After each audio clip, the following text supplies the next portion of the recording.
Bonsoir à toutes et à tous et bienvenue à votre rendez-vous hebdomadaire d'analyse et de décryptage de l'actualité politique nationale et internationale. Une actualité marquée cette semaine par le retour au bercail du président de la République du Cameroun et son épouse depuis vendredi dernier. Paul et Chantal Biya passent donc désormais des nuits paisibles du côté du palais d'Etoudi après un bref séjour plutôt controversé du côté de Genève en Suisse, un séjour marqué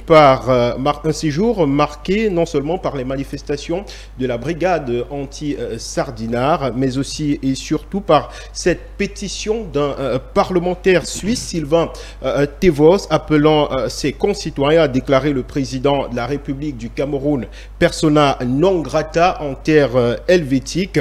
Si pour le journal suisse, la Tribune de Genève, eh bien Paul Biya a été poussé vers la sortie par l'opposition et la berne fédérale. Il reste que le chef de l'État du Cameroun a été accueilli dans son pays par une foule en liesse et apparemment contente de revoir son chef de l'État de retour. L'hebdomadaire L'Essentiel est allé jusqu'à dire eh bien, que les Camerounais aiment leur président. Le bien-aimé était donc de retour ce vendredi en après-midi. Pendant ce temps, sur les réseaux sociaux, eh bien, c'est le discours de la haine qui battait son plein. Dans une vidéo, l'activiste américain d'origine camerounaise, Patrice Alain Ganan, appelait son ethnie à massacrer une autre ethnie, notamment les Boulous, des propos haineux qui ont suscité l'indignation de l'opinion nationale, qu'il n'y ait pas de pour critiquer vivement ces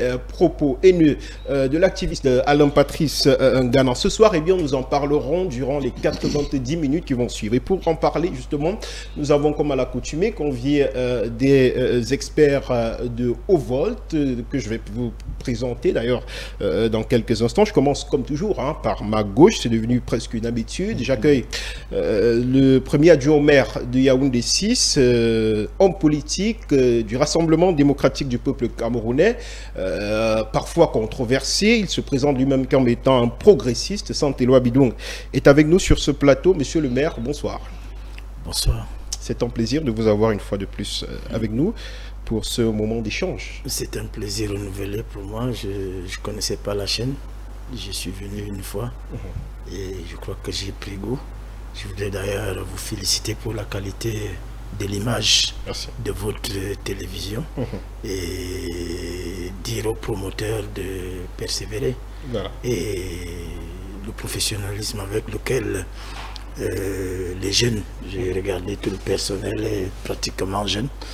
De toutes les façons, on ne vous demandera pas où vous avez été apprendre l'expérience. Merci. Commence tout.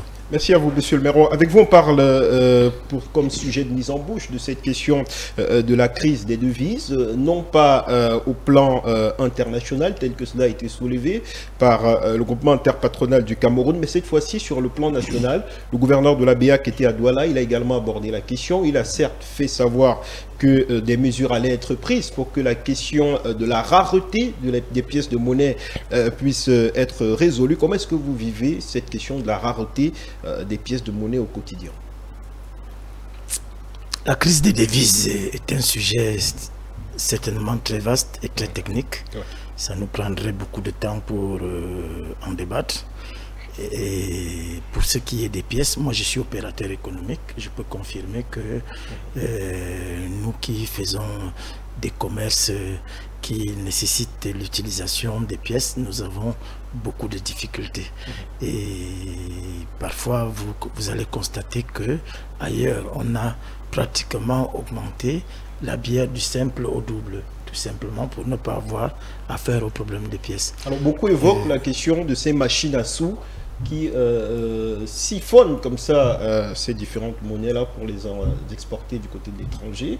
Vous confirmez la thèse? Non, vous avez déjà eu l'expérience? Les machines à sous jouent avec des pièces particulières, des pièces qui sont fabriquées pour la circonstance. Et quand on paye les grands gagnants, ils sont payés en grosse coupure. Donc, non, il faut dire la vérité. Les Camerounais pensent que c'est toujours difficile de porter une accusation contre une communauté, mais que les Chinois sont en train de nous racheter toutes les pièces parce que il y a le métal et de fabrication de ces pièces qui est très important. Et ils fabriquent des choses qui ont beaucoup plus de valeur que la pièce elle-même. Ils achètent, on nous l'a dit, ils achètent 10 000 francs à 13 000.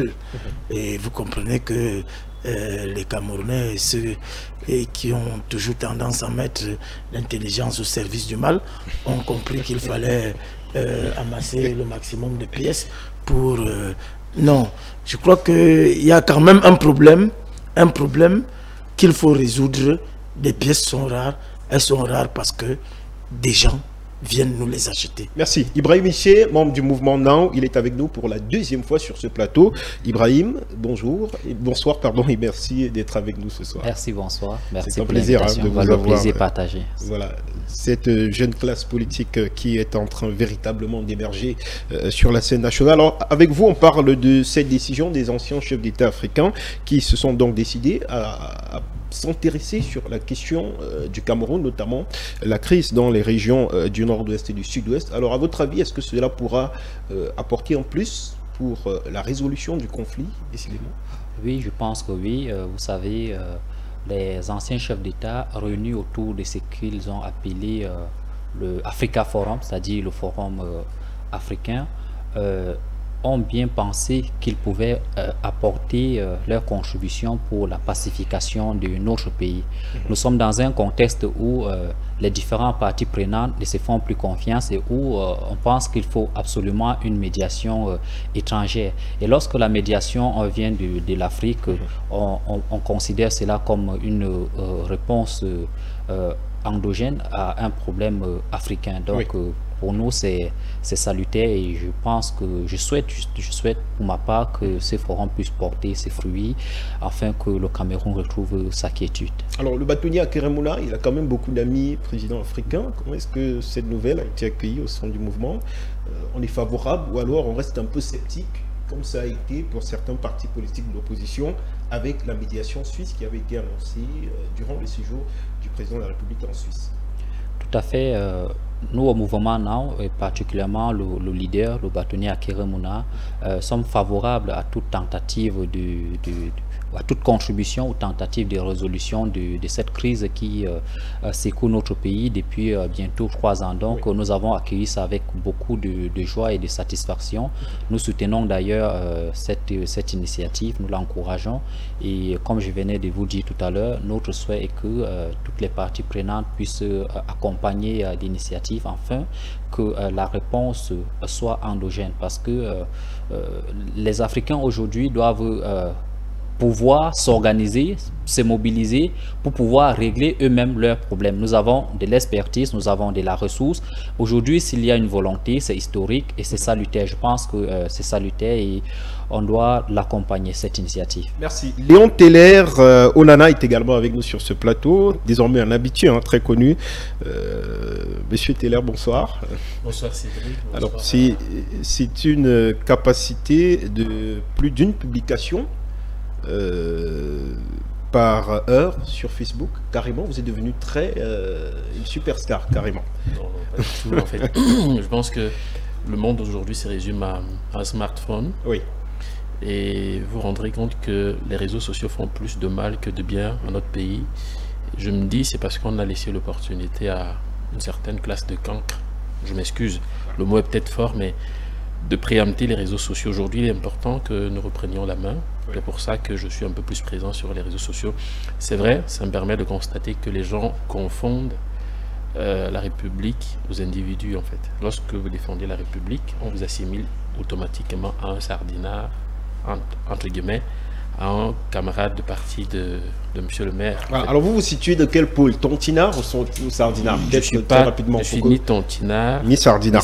Voilà, c'est compris. Je suis patriote. C'est compris. Avec vous, on parle de cette affaire qui a fait la une ce matin du quotidien Le Jour. Près de 400 000 comprimés issus de la contrebande qui ont donc été saisis à Douala. Une bonne nouvelle, certes, mais le problème des médicaments de la rue demeure. D'après vous, comment est-ce qu'on pourrait procéder pour régulariser définitivement ce secteur au Cameroun? Déjà, il est difficile d'établir les causes de la contrebande, globalement, parce que, je prends un exemple simple, vous voyez, les gens qui exercent, en tout cas qui font le marché au noir, si on va appeler ça ainsi, ils ont forcément des connexions, c'est-à-dire au niveau des pharmacies, au niveau des hôpitaux, des centres de santé, parce que ce système, jusqu'ici, on a vu le ministre de la Santé qui a fait un déplacement, un buzz sur Internet, mais je me serais attendu à ce qu'il se saisissent des problèmes comme cela, parce que si on a par exemple le marché au noir qui excelle, par exemple les docteurs qu'on a en bordure de route, c'est tout simplement parce que les populations se sentent plus à l'aise avec ces gens-là que aller en pharmacie. Pourquoi je le dis? Au Cameroun, il est difficile d'établir une différence entre un produit générique et un produit authentique. J'ai fait l'expérience la dernière fois, j'ai ramené le paracétamol de Paris ici. C'est-à-dire que le Doliprane. J'ai fait appeler ma soeur qui était souffrante, je lui ai dit, bon voilà, le paracétamol ici, qu'on va prendre ici, on peut prendre 2 comprimés, or celui que j'ai ramené, il fallait prendre 1 comprimé. Et je lui ai fait savoir que en prenant le tien, il est fort probable que tu ne puisses pas avoir une solution, une suite favorable. Je me dis aussi qu'on devrait se poser la question de savoir, est-ce que le Cameroun, surtout nos pays africains, étant donné qu'on a des liens avec les grandes sociétés comme, comment on appelle ça, la société française Sanofi, qui nous envoie des produits, on devrait aussi poser des questions sur la qualité. Parce que oui, on a arrêté peut-être la contrebande qui n'utilise pas les canaux légaux, c'est vrai, mais il faut se rendre compte que même ceux qui utilisent le cadre légal, il peut y avoir aussi de la contrebande dedans. Parce qu'on ne nous envoie pas de bons produits. Parce qu'on va peut-être se poser la question de savoir pourquoi le marché public, je vais appeler ça comme ça, le marché populaire marche contrairement à ce qu'on nous propose dans les pharmacies. Merci. Avec vous, j'accueille également sur ce plateau un autre habitué, un inconditionné presque de ce plateau, Aristide Monod, chercheur en sciences politiques. Bonsoir, cher monsieur. Bonsoir, Cédric. Bonsoir à tous les téléspectateurs de HTV. Bonsoir aux co-panélistes. C'est toujours un immense plaisir d'être là avec vous pour discuter des questions qui interpellent notre quotidien. Voilà, avec vous on parle de cette élimination précoce des champions d'Afrique, les Lions indomptables du Cameroun, sortis par le Nigeria sur le score de 3-2 ce matin. Le journal, ce matin, eh bien, une certaine presse proposait déjà, pointait, j'allais dire, un doigt accusateur sur le coach Clarence Seedorf. D'après vous, ce serait Seedorf le problème de cet échec, puisque c'est en l'état des Lions indomptables à la Coupe d'Afrique des Nations? Il peut ne pas être le coupable, mais il doit forcément être le responsable. Parce que je pense que c'est à lui qu'on a confié les rênes de l'équipe nationale. Et je pense qu'il y avait tout un cahier de charges, il y avait des exigences. Et sans toutefois chercher à être dans des interlignes de ce cahier de charges, pour nous autres citoyens camerounais, ce que nous attendons, c'est la victoire. Bien sûr. Alors, la question qu'on peut se poser aujourd'hui, est-ce que Seedorf nous a offert une victoire? On dira non. 4 matchs, une seule victoire. Et lorsqu'on regarde aussi la prestation de son équipe, on a l'impression qu'il n'y a pas eu réellement un travail, parce qu'il n'avait pas une équipe, il avait plutôt une sélection. C'est-à-dire que c'est 4 matchs, 4 formations différentes. 4 formations avec des joueurs qui étaient totalement instables dans les différents compartiments. Alors on peut se demander à quoi a donc servi en fait tous ces mois qui ont été consacrés à la préparation. Je pense que Seedorf, ça fait pratiquement plus de 7 mois, 8 mois qu'il est à la tête de cette équipe. Qu'est-ce qu'il a donc bâti entre-temps? Absolument rien. Donc si nous autres, à un moment donné, nous estimons qu'il est important pour M. Seedorf de démissionner, parce que je suis pour sa démission, ce n'est pas parce qu'il est le coupable, c'est tout simplement parce qu'il n'a pas atteint des objectifs et par honnêteté, il devrait normalement démissionner et attendre donc que le peuple ou alors que l'administration le réhabilite. N'est pas un peu trop sévère. Je pense pense que ce qui a toujours faussé le débat chez nous, c'est généralement ces circonstances atténuantes qu'on accorde toujours aux échecs. Je pense qu'on a eu un bon nombre de sélectionneurs qui, au fond, n'ont pas été des sélectionneurs, mais tout simplement des commerçants. Merci. Au sens pur du terme, on a eu les Paul Loguen et Hoc qui sont arrivés et qui ont fait ce qu'ils avaient à faire. Donc je pense qu'à un moment donné, on doit apprendre à être rigoureux. Une compétition se joue au présent et non au futur. Merci. Ce n'était pas une émission de sport. Merci d'avoir apporté votre point de vue sur la question. Mesdames et messieurs, on prend cette transition. On se retrouve juste derrière pour démarrer avec nos échanges.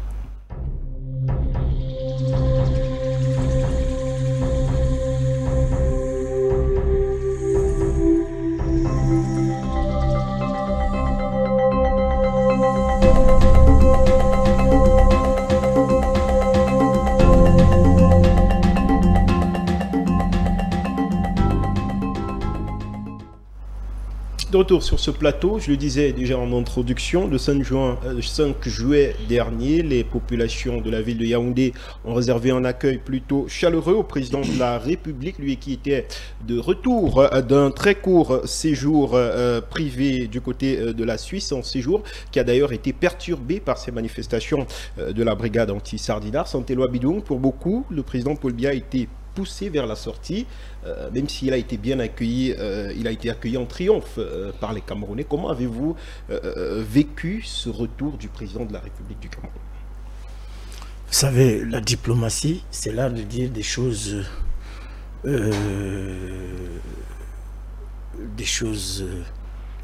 difficiles à dire, mais avec beaucoup d'élégance. Allez-y. Alors, les Camerounais nous disent que le président Biya a été chassé de chez, c'est tout ce que vous... Non, moi je crois que tout est à l'honneur du président. D'avoir pu réaliser et très rapidement que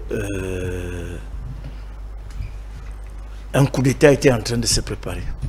Un coup d'État, vous dites? Un coup d'État était en train de se préparer. Parce que je voudrais rappeler que quand le président Mobutu quittait le pouvoir, il avait été invité à Genève. Il était à l'hôtel Intercontinental. Et la Suisse s'est proposée de mener des négociations entre le rebelle Kabila et le président Mobutu. Et pendant ce temps, Kabila était en train de s'avancer vers la capitale. Et il y a eu une poussée de brigands, de voyous, comme il y a eu à l'hôtel Intercontinental. Il ne faut pas oublier que la brigade anti-Sardinard, c'est le bras armé du MRC. Ah, c'est vous qui le dites. Oui, de toutes les façons, la campagne a été menée, la campagne présidentielle a été menée sous ces slogans-là. Donc, ils ne peuvent pas se désolidariser aujourd'hui. Donc, et le président Mobutu a été prié de bien vouloir partir du territoire suisse. Caméra au point, à Mondiovision, on a accompagné le président Mobutu en lui faisant savoir que le peuple zaïrois est dehors et est en train de demander qu'il parte. Et ils avaient obtenu également un certain nombre de signatures par des élus. Comme ça s'est passé. Voilà le scénario Mobutu qui était prévu pour le Cameroun. Et le président de la République, moi je crois qu'il a su anticiper. Il a perçu les choses, il est parti. S'il était resté un seul jour de plus, d'abord, la brigade anti-Sardinard avait un rendez-vous samedi à l'hôtel Intercontinental. Donc, vous voyez que on aurait informé le président de Biya. Alors, vous avez commis une tribune cette semaine faisant état de ce que cette situation avait deux responsables uniquement, Paul et Chantal Biya. Non, c'était avec beaucoup d'ironie. Bien sûr. Je voudrais dire que... et je souhaitais justement vous interpeller sur la question. Des comportements de brigands, ce qu'il y a eu. Vous pensez vraiment qu'un Camerounais qui a quelque chose à faire, qui est occupé... Moi, j'ai passé près de 15 ans dans ce pays-là, parce que j'avais des choses à faire. Vous pensez qu'un Camerounais qui a des choses à faire peut se retrouver à Genève pour aller huer le président? Non! C'est une bande de voyous qui sont partis du Cameroun et qui ont eu amassé des moyens ici pour aller se débrouiller en Europe. Et ils ont plusieurs façons de se débrouiller. Et ils ne se débrouillent pas tous les moyens. Et ils arrivent, ils n'ont rien à faire en dehors d'imposer la fémania et le l'homosexualité. C'est tous ces gens-là. Ce sont eux qui font toutes ces choses-là. Ils se retrouvent donc à Genève pour venir perturber le truc. Moi, je voudrais dire que il faudrait que les Camerounais fassent un peu attention. On ne peut pas vouloir renverser un régime de l'extérieur. Oui. Alors qu'ils viennent et la fin de tout ça, c'est qu'il y a des mercenaires qui sont arrivés pour faire le lien entre le coup d'État que je voudrais démontrer. Des mercenaires sont arrivés pour appuyer la marche du MRC qui était prévue hier. Vous avez compris, merci. Et pendant ce temps, le président Biya aurait peut-être été évacué au Maroc en attendant de revenir. Petite précision, le trésorier national du MRC a fait savoir que cette marche qui avait été, a été lancée, initiée par un activiste bien connu sur la scène publique, donc n'aurait rien à voir avec le mouvement pour la renaissance du Cameroun. Donc, de toute façon, la marche ne pouvait plus avoir lieu. Je tenais à faire cette précision parce qu'il n'y a pas de militants du MRC sur ce plateau. La marche ne pouvait plus avoir lieu puisqu'on avait déjà démantelé le truc. C'était la marche devait accompagner Merci, monsieur le maire. Les marcheurs. Alors, Ibrahim Miché, la brigade anti-Sardinard est née au moment de l'élection présidentielle d'octobre dernier. Elle s'est démontrée par la mise à sac des ambassades camerounaises à Paris, à Berlin et aux États-Unis également. Quelle est la perception que vous avez de ce mouvement aujourd'hui? Est-ce qu'il contribue, selon vous, à influencer positivement ou négativement la scène politique camerounaise? Je pense que la brigade anti-Sardinat, déjà, n'est pas une branche armée du MRC, comme monsieur le maire venait de le signifier. La brigade anti-Sardinat. Mais il y a aussi qu'ils ont comme président, ils présentent comme alternative à monsieur Paul Biya, Maurice Kamto. C'est-à-dire que lorsque les ambassades camerounaises ont été mises à sac, la photo du chef de l'État retirée, c'est bien l'effigie de Maurice Kamto qui a été portée en triomphe. Tout à fait. Le fait de soutenir le MRC ou alors d'avoir voté Maurice Kamto ne veut pas dire qu'on appartient au MRC. La brigade anti-Sardinat était un regroupement du Camerounais qui pensent que les élections ne se sont pas déroulées selon les règles de l'art et que le président Paul Biya aurait, je vais dire comme au quartier, volé le vote qui donnait favorable M. Maurice Kamto. Ce sont des Camerounais qui, pour la plupart, n'ayant pas la possibilité de s'exprimer au Cameroun, le font à l'extérieur. Je pense que je ne vais pas apporter un jugement à ce qui est de leur comportement, mais moi j'aimerais qu'on s'attarde plutôt sur ce qui amène à un moment donné certains Camerounais à se comporter de la sorte. Nous sommes tous des Camerounais, personne n'a le monopole du patriotisme. Ces Camerounais qui manifestent leur mécontentement sur la gestion de la République le font selon eux, avec raison, parce qu'ils ont leur raison. Leur raison, voilà. Ils ont leur raison, je ne vais pas les juger. Maintenant, s'attaquer à l'ambassade, je pense que ce n'était pas une bonne solution pour revendiquer des éléments.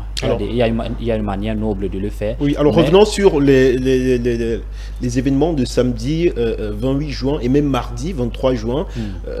La démarche, vous l'approuvez contre le président de la République? Je pense que la brigade anti-Sardinat n'a pas agressé le président de la République. C'est un mensonge. Au contraire, ce sont les éléments de la brigade anti-Sardinat qui ont été agressés par les gardes du corps de M. Biya, qui ont confondu d'espace géographique, qui se sont dit à un moment donné qu'ils étaient encore au Cameroun où ils font comme bon leur semble au mépris de la loi.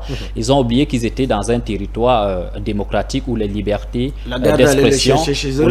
d'expression étaient protégés et sauvegardés. Ils sont même allés jusqu'à agresser un journaliste, ce qui n'est pas acceptable dans un territoire qui se veut sérieux. Voilà pourquoi lorsque les Camerounais qui ont reçu le quitus de manifester, lors de leur manifestation, ils ont été insolentés, ils ont été violentés, ils ont été à la limite agressés. Et je le dis pour chuter que ces Camerounais ne font pas ces marches à l'extérieur parce qu'ils détestent le Cameroun. Ils ne le font pas à l'extérieur parce qu'ils veulent porter atteinte à l'image des marques de notre République, ils le font à l'extérieur parce qu'ils n'ont pas la possibilité de manifester au Cameroun. Justement, je voudrais revenir, c'est la question que je voudrais poser à Léon Teller. On assiste quand même à une récurrence des interdictions de manifestation sur l'espace public, notamment avec celle du mouvement pour la renaissance du Cameroun, avec la marche blanche, Maurice Kamto et ses alliés qui se trouvent encore aujourd'hui en Koningui. Est-ce que cela n'explique pas un peu le fait que cette frustration-là ait été exportée au niveau de la diaspora et puisse se manifester de la manière telle qu'on a pu l'apercevoir? Alors, je vais déjà préciser une chose. Je vais parler des atteintes entre guillemets aux libertés. Déjà, il faut savoir que lorsqu'on dépose la demande, on doit préciser où est-ce qu'on doit manifester. Oui. Je vous mets au défi que ceux qui déposent habituellement des dossiers au niveau de la préfecture ne disent exactement pas quel est leur itinéraire. Donc, c'est logique. Et la subtilité de l'autorité, c'est de dire, ok, je ne vous redonne pas l'autorisation parce que je ne sais pas où vous allez, où vous commencez et où vous allez vous arrêter. C'est tout à fait, je ne suis pas en train d'encourager ce qui se passe, il y a un régime de déclaration, mais c'est cette précision-là. Et je profite de l'occasion pour vous dire, à vous qui allez déposer des dossiers demain, que lorsque vous voulez manifester, précisez exactement, ok, nous irons au stade Omnisport, on va manifester au niveau du stade Omnisport, partant de X endroit à Y endroit. C'est comme ça que ça marche. Le régime de déclaration obéit à ça. Bon, curieusement, l'État du Cameroun, par l'entremise des sous-préfets, garde le silence là-dessus, on ne communique pas. Je comprends que chacun est censé maîtriser la loi. Maintenant, au niveau des manifestations de Genève, je suis désolé de dire à mon ami Ibrahim que je vis en France. J'ai une société, j'emploie des gens. Je vous rassure qu'il est difficile, lorsque vous savez que vous avez une famille, des enfants, un agenda, un programme, il est difficile d'aller manifester comme les gars le font. Clairement, peut-être ce que monsieur le maire a refusé de dire ici, c'est que la base est financée par les locaux, par ceux qui soutiennent. Mais attendez, en France, on a eu les Gilets jaunes, par exemple. Écoutez, les Gilets jaunes, je vous rassure. Alors, en France, le droit de grève existe. Ces gens ne perdent pas leur argent. Et habituellement, ce sont les syndicats qui grèvent. Ce ne sont pas les autres employés. Je prends un exemple précis. Mon entreprise n'a pas capacité à avoir un syndicat. Non. Or, je travaille dans une boîte où j'étais employé, mais je n'étais pas membre du syndicat. Ça veut dire que s'il y avait grève, quand il y a grève, ce sont les responsables de ce syndicat qui vont gréver. Alors, vous nous dites que des centaines de milliers de personnes qui ont marché en France n'étaient constituées que des syndicats. Bien sûr, monsieur. Et non des je suis en train de vous expliquer que lorsqu'on grève en France et que ça a été accepté, vous ne perdez rien du tout. L'employeur ne peut pas vous licencier parce qu'il n'a pas le droit de vous licencier en période de grève.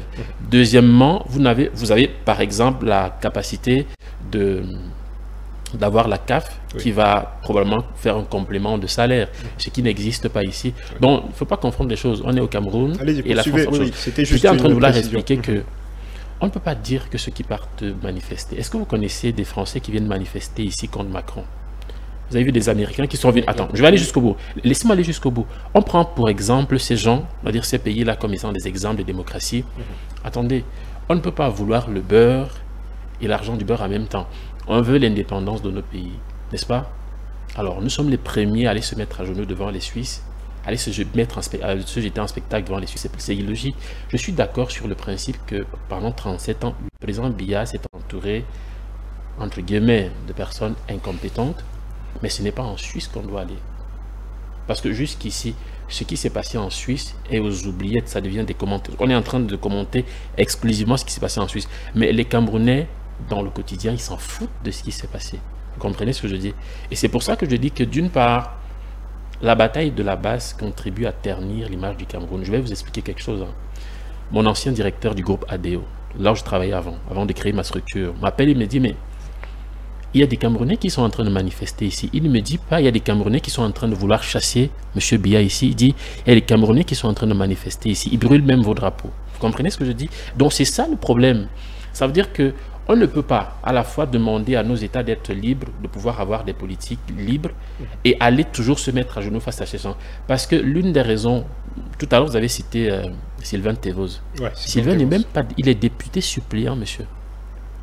Oui, mais c'est l'actualité qui nous a intéressés. Est-ce que vous vous rendez compte qu'une personne qui va menacer... Attendez, c'est un député suppléant suisse d'un canton, entre guillemets, qu'on met en avant, on le publie dans des journaux, à la une des journaux. Écoutez, ce qui nous intéresse ici, c'est la dynamique qui a été impulsée. C'est pour ça que je suis en train de vous expliquer que pendant 12 000 personnes ont quand même signé la pétition.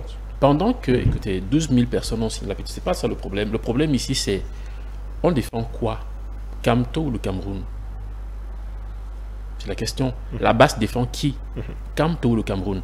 L'autre chose, il faut le préciser que ce que la base fait aujourd'hui contre le président, c'est pas la base qu'il a créée. Peut-être M. Yimche ne le sait pas. À la Bolle à Paris, je parle sous le contrôle de M. le maire. Anissé et Kané, ils l'ont fait.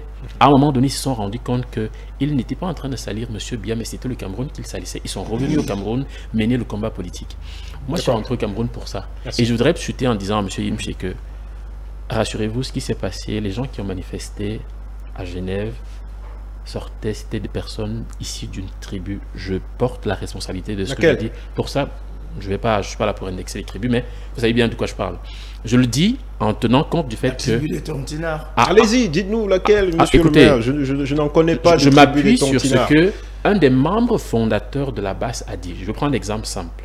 Et vous terminez là-dessus parce que... Pourquoi M. Zogo est parti de la base? Tout simplement parce qu'il s'est rendu compte qu'il n'avait plus de place là. Alors qu'il a été le tout premier à aller bousculer physiquement le chef de l'État, le tel Méris. On vous a compris, merci. Voilà, merci. Alors, on revient à voir ici de Mono. Finalement, mouvement Brigade anti-Sardinard, mouvement pro-MRC, mouvement qui appartient à une certaine tribu qu'on ne veut pas véritablement nommer. Quelle est la perception que vous avez, vous, aujourd'hui, de la brigade anti-Sardinard? Est-ce un bras séculé du mouvement pour la renaissance du Cameroun, par exemple? Je ne vais pas l'affirmer. Je vais tout simplement faire un copier-coller de ce qui s'est passé dans les années 1990 pour rappeler qu'il y a une dynamique qui avait porté le candidat du Social Democratic Front en la personne de M. Nidjon Frondi sans que les sociétaires de cette dynamique soient militants de ce parti. On était dans le tout sauf Biya. Et je pense que dans ce type d'action collective, ce qui est le plus important pour les manifestants, c'est généralement avoir un leader charismatique. C'est lui à même de porter les aspirations des activistes. On appelle cela un choix par défaut. Alors si M. Nidjon Frondi a été un choix par défaut en 1990, pourquoi pas M. Kamto en 2018? Ce qui ne veut pas automatiquement ou forcément dire qu'on est sympathique, qu'on était sympathique de Frondi ou qu'on est sympathique de M. Kamto. Le plus important, c'est d'avoir un joker qui peut bousculer la personne qu'on veut à tout prix bousculer. Je pense que c'est cette première hypothèse qui me paraît très pertinente pour lire les identités des différents acteurs qui militent au sein de cette organisation qui, ma foi, n'est pas aussi structurée comme on le pense. Et c'est tout simplement un agrégat d'individus, un agrégat de rationalité. Lorsque vous regardez monsieur le leader du CCD, lorsque vous regardez celui du Côte, je pense qu'ils n'ont pas une certaine assise réelle en termes de structuration. Donc ce sont des rationalités qui se rencontrent et qui essayent de créer un effet et qui essayent de se labelliser sans toutefois qu'il y ait une structure peut-être administrative ou quelque chose qui a été formalisé.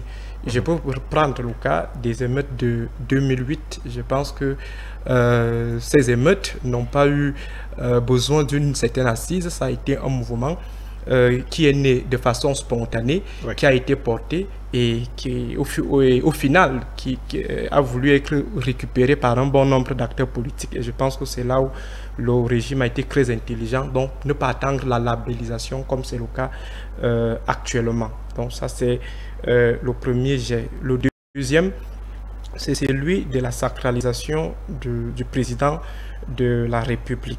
Je pense que C'est une institution, a réitéré le ministre des Sports, le professeur Narcisse Mouelé-Kombi. Le président de la République est une institution et il y a matière à débattre quand même. Vous n'êtes pas d'accord avec cette assertion? Pas que je ne suis pas d'accord, mais on ne va pas être péremptoire sur l'affirmation. Le président de la République incarne les institutions. Dans un premier temps, il n'est pas l'institution, il incarne une institution. Maintenant, la constitution du Cameroun le range dans les institutions. Je pense à l'article 4 de la Constitution qui dit que l'autorité de l'État est exercée par le président de la République et l'Assemblée nationale. Alors, si l'Assemblée nationale est une institution, et automatiquement, dans cet extrait, le président devient aussi une institution. Mais je dis, il faudra qu'on fasse extrêmement attention à ce type de juridisme ou de sacralisation. Parce que ailleurs, on a vu des présidents qui ont été chassés par le peuple, qui ont été chassés par coup d'État. Je ne sais pas si ces États se sont retrouvés dans une situation chaotique. Voilà, je peux prendre le cas de Staline. Staline a été réélu plusieurs fois, il a été chassé. Je peux prendre le cas de Moubarak, il a été réélu plusieurs fois, il a été chassé. On voit l'Égypte aujourd'hui.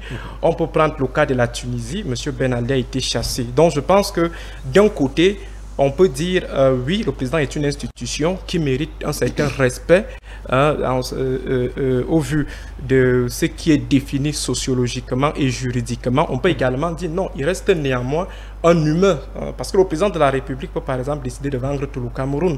Est-ce qu'on va le laisser vendre tout le Cameroun parce qu'il est sacré? On dira non, le peuple doit récupérer. Donc je pense qu'on devons être un peu modérés. Oui. Maintenant sur la démarche de... Très rapidement, pour chuter sur la démarche de la base. Oui. Je pense que concrètement, sous réserve de ce qui peut se cramer souterrainement, sous réserve donc de toutes ces informations autour d'un coup d'État qui était projeté, je pense que pour moi, c'est un signe de vitalité du champ politique camerounais qui, à un moment donné, était devenu très amorphe avec un certain positionnement monopolistique du Rassemblement démocratique du peuple camerounais. Merci. Alors, si la base peut bousculer l'agenda du président de la République, ça signifie qu'en face, on commence à ressentir qu'il y a quelque chose de percutant. Alors, monsieur le maire, Léon parlait tout à l'heure de tout ce qui s'est passé du côté de la Suisse, notamment après l'agression du journaliste de la RTS le mardi 23 juin. L'affaire a donné lieu à un débat public en Suisse sur l'opportunité ou non de continuer à recevoir le président de la République du Cameroun en sol helvétique. Il y a également, on en parlait tout à l'heure, cette pétition du député Sylvain Tevos. Est-ce que tout cela ne peut peut-être pas amener le chef de l'État à reconsidérer ses voyages à l'étranger, notamment en Suisse? Tout ça confirme donc la thèse du coup d'État à la Mobutu, c'est-à-dire un député qui s'élève, député suppléant, qui recherche 12 000 signatures. Dans quel intérêt?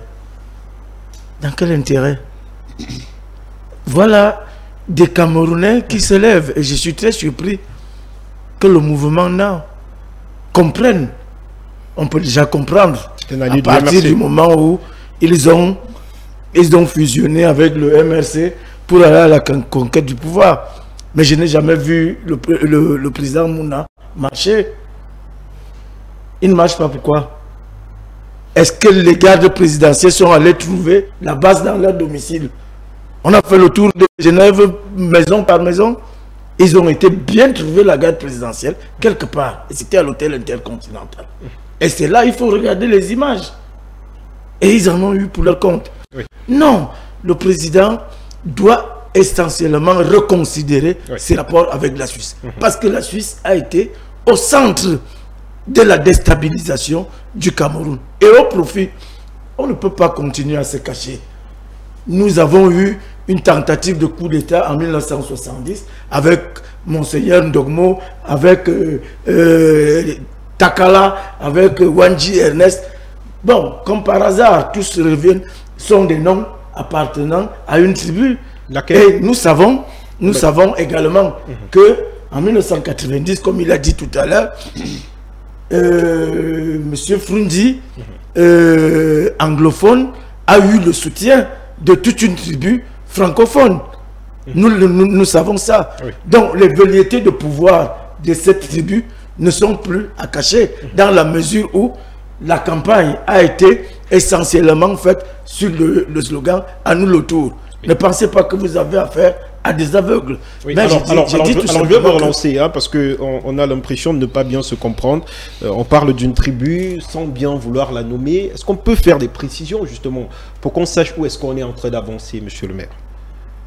Pourquoi vous voulez que... Est-ce que vous croyez que les noms sont tabous? Vous parlez des quand quand les petits gèrent le pouvoir à travers Paul Biya, c'est les petits, non? Alors, vous parlez des Bamileke de la région de l'Ouest Cameroun. C'est vous qui le dites. Mais considérez que c'est ce que j'ai dit. D'accord.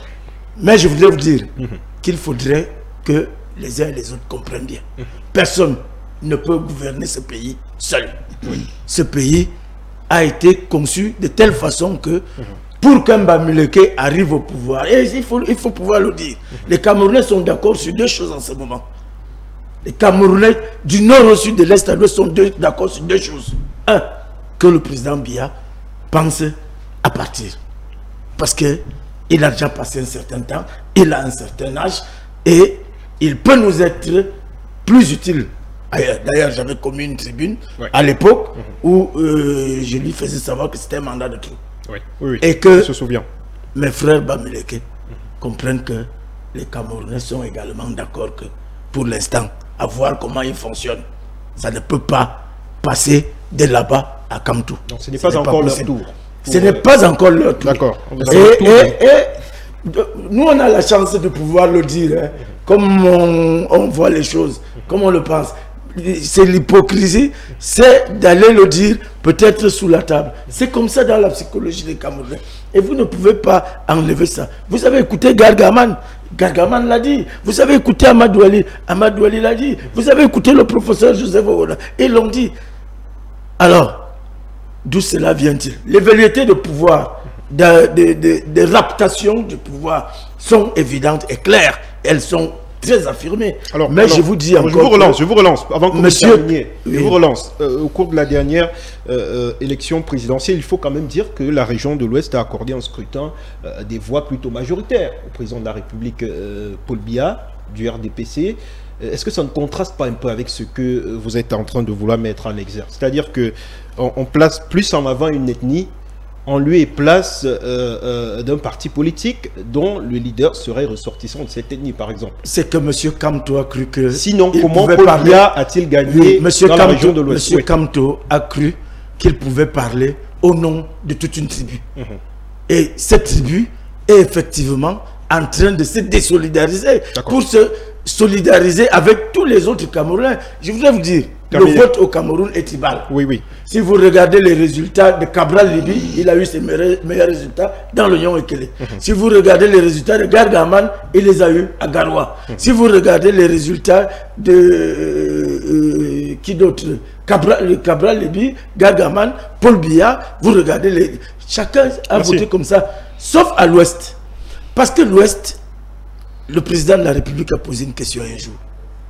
À l'Ouest, le Cameroun se fera avec vous ou sans vous. Et quand vous regardez comment le Cameroun se gère, au lieu de passer le temps à jeter l'opprobre sur les autres ethnies, le Cameroun se gère entre les Bétis et les Bamileke. On vous a compris, merci. Alors, Ibrahim Miché, il faut quand même dire que dans un communiqué, les élites de la région de l'Ouest, de manière globale, ont dénoncé, ils ont même mis en garde l'attitude de ceux qui se qualifient comme étant les anti-sardinards. Ils disent leur détermination à œuvrer pour la réussite politique des grandes opportunités et faire barrage à tout ce qui a été mené pour la subversion, et ce, dans des voies anti-démocratiques. Est-ce que ce type d'appel, étant donné, il se dit que la majorité de ses membres sont ressortissants d'une même région, est-ce que ce type d'appel venu de la part des élites peut contribuer à fractionner en tant soit peu le mouvement, à faire désolidariser quelques membres de la brigade anti-sardinat? Vous savez, je suis très mal à l'aise ici ce soir sur ces magnifiques plateaux, parce que j'entends des propos qui me qui m'effraie à la limite. Nous, à un moment où nous sommes en train de vouloir nous mobiliser pour faire face au phénomène du tribalisme qui est grandissant dans notre pays, nous constatons que des personnes viennent sur votre plateau faire la promotion du tribalisme contre une tribu. Où est-ce que c'est écrit où que un Camerounais d'une quelconque tribu ne peut pas être président au Cameroun? Où est-ce que c'est écrit? Il n'a pas dit. Ne faites pas de la rhétorique inductive. Il n'a pas dit. Il n'a pas dit. Je ne l'ai jamais dit. Vous avez dit qu'un Bamileke ne peut pas être président pour l'instant. Les oreilles, c'est comme les pieds. Vous avez dit cela. Les oreilles, c'est comme les pieds. Vous avez dit cela. Qu'un Bamileke ne peut pas être président pour l'instant au Cameroun. Vous vous basez sur quoi pour le dire? Quelqu'un a dit là que là-bas, c'était constitué des éléments d'une même tribu. Qui peut prouver cela? Quand on constate des noms.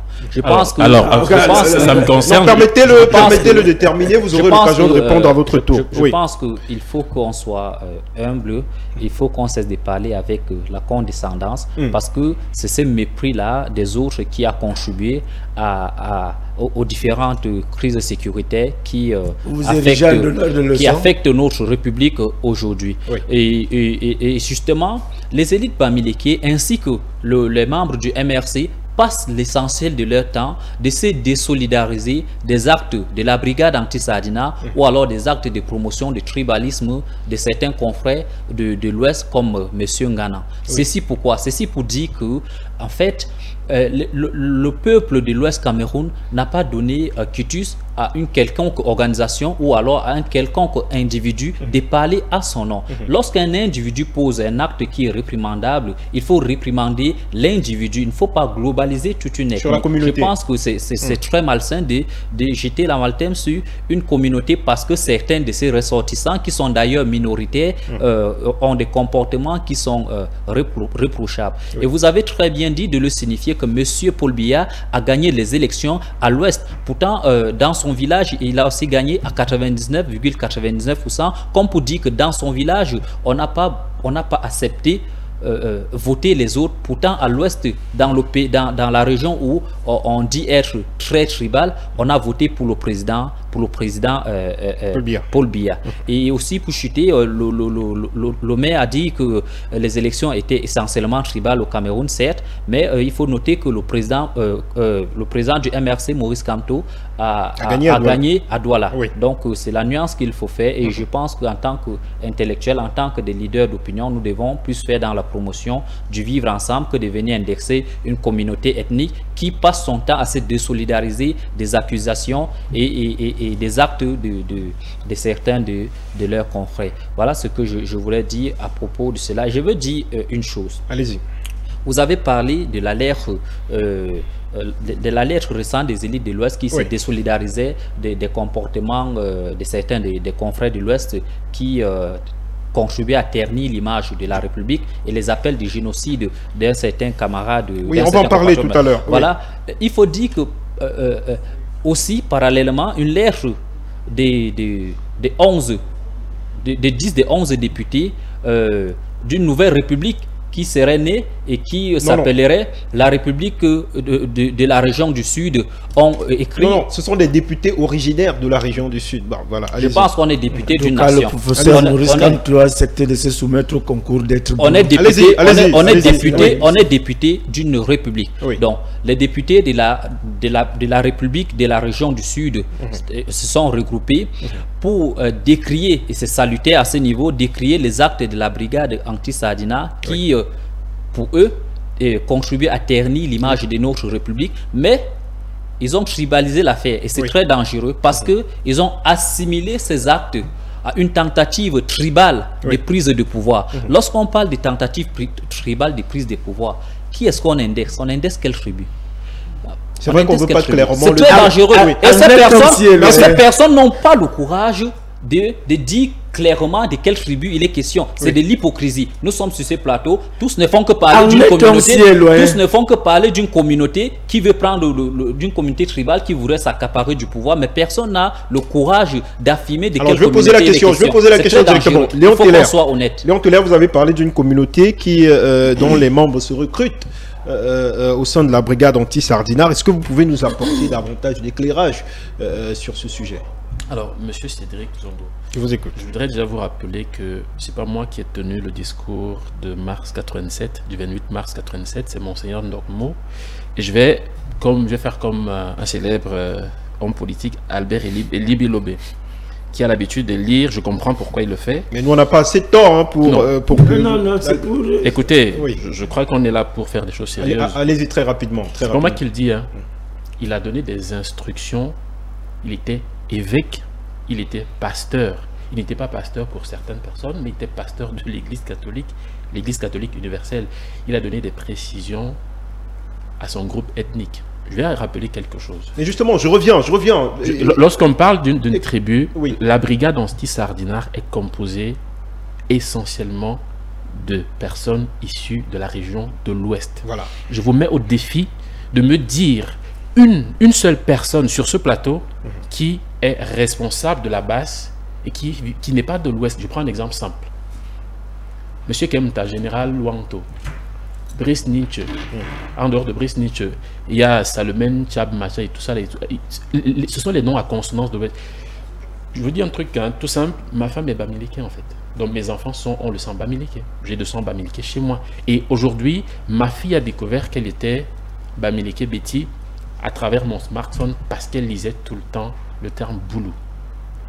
Vous ne pouvez pas vous rendre compte que... Alors qu'est-ce qu'on doit comprendre? Ce qu'on doit comprendre est que on ne peut pas avoir une personne qui prétend diriger tout un pays et qui va devant le conseil constitutionnel d'un pays et déclarer que je ne suis pas élu, je ne suis pas déclaré président parce que je suis boulot. Il n'a pas dit. Qu'est-ce qu'il a dit? Reprenez exclusivement ce qu'il a dit. Il a dit quoi? Il n'a pas dit. S'il y avait un concours, effectivement, pour être boulot, je le ferai. Alors cela ne voudrait pas dire. Alors, sauf si vous êtes son avocat. L'interprétation est libre. Je ne suis pas son avocat. Je voudrais qu'on restitue avec exactitude les propos. Je suis en train de vous dire. Je vous en prie. Et le 10 février 2018. Monsieur Maurice Kamto a érigé Nganan Patrice en modèle de la jeunesse camerounaise. À ce jour, peut-être vous ne savez pas, vous vous souvenez que le 10 février, lors du discours à la jeunesse, il a présenté Patrice Nganan comme un modèle. Et au même moment, vous vous souvenez, dans un débat qu'on a eu, Nganan et moi, je l'ai traité comme étant celui qui a vendu l'Amazonie. Et j'ai des preuves, j'avais des preuves, et jusqu'à preuve de contraire, il n'a pas pu me démentir parce qu'il sait de quoi je parle. Autre chose. Aujourd'hui, on a Patrice Nganan qui lance des appels au génocide. On va en parler on va en parler en deuxième partie. On s'attend à ce que le MRC, qui est un parti politique républicain, condamne, pas des individus, condamne M. Ibrahim. On est sur un plateau de vous et moi, demain, on sera appelé à diriger ce pays. L'aîné que nous avons, que j'ai à côté de moi, forcément, il sera dans son quartier en disant oh, à une certaine époque, j'étais avec ces jeunes sur des plateaux. C'est de ça dont on est en train de parler aujourd'hui. Parce que on est là sur un plateau, on ne va pas toujours passer de temps à camoufler des choses qu'on peut exposer, débattre et trouver des solutions là-dessus. Le Cameroun est profondément divisé.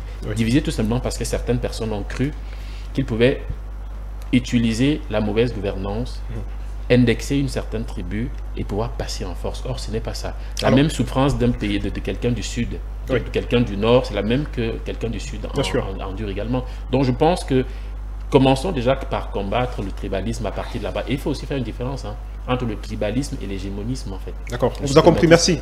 On n'a plus assez de temps. Aristide Mono, qu'est-ce qu'on doit retenir finalement de ces 12 jours du président de la République passé à Genève au lendemain des manifestations du 28 La BAS, comme elle se fait appeler, a présenté un communiqué pour mettre aux yeux du monde l'essentiel de ses revendications. Nous avons par exemple l'arrêt de la guerre dans les régions du Nord-Ouest et du Sud-Ouest, la libération de Maurice Kamto et de ses alliés, libération de Sissoko Ayok Tabé et de tous ses généraux, la mise en place d'un dialogue national inclusif. Est-ce que, dans le fond, on ne peut pas dire que les revendications sont fondées, mais que, de la manière, on s'y prend peut-être mal? Je pense que c'est le nœud du débat, c'est ce qui devrait normalement constituer le nœud du débat. Ça veut dire ce qui a poussé la brigade anti-Sardinar à investir les rues de Genève. Et je pense que lorsqu'on essaye de lire tout ce que vous venez d'évoquer, il est évident qu'il y a des problèmes. Il y a des problèmes. Il y a la question du dialogue, il y a la question des libertés d'expression, il y a la question de la malgouvernance. Or, jusqu'ici, tous les débats qui se font actuellement ne prennent pas en considération tous ces éléments qui sont à l'origine et qui, ma foi, constituent l'ossature de l'agitation de la base. Oui. Je pense que lorsqu'on est dans une situation de crise comme celle que nous vivons actuellement, il n'y a pas lieu de jouer au protecteur ou au chasseur de pouvoir. En fait, ce qui doit nous intéresser, c'est la situation qui est en train d'accabler, et je pense qu'aujourd'hui, on est pratiquement à plus de 50 000 déplacés.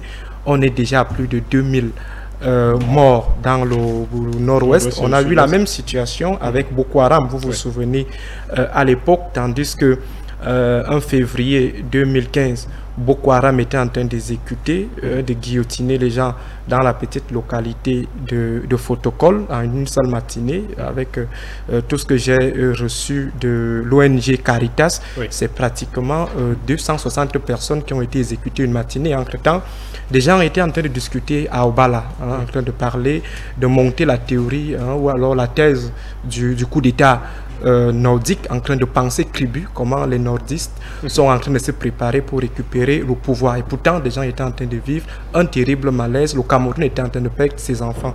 Donc, on a toujours tendance à s'investir dans la diversion. C'est-à-dire, des débats accessoires nous intéressent et le fond, on l'oublie totalement.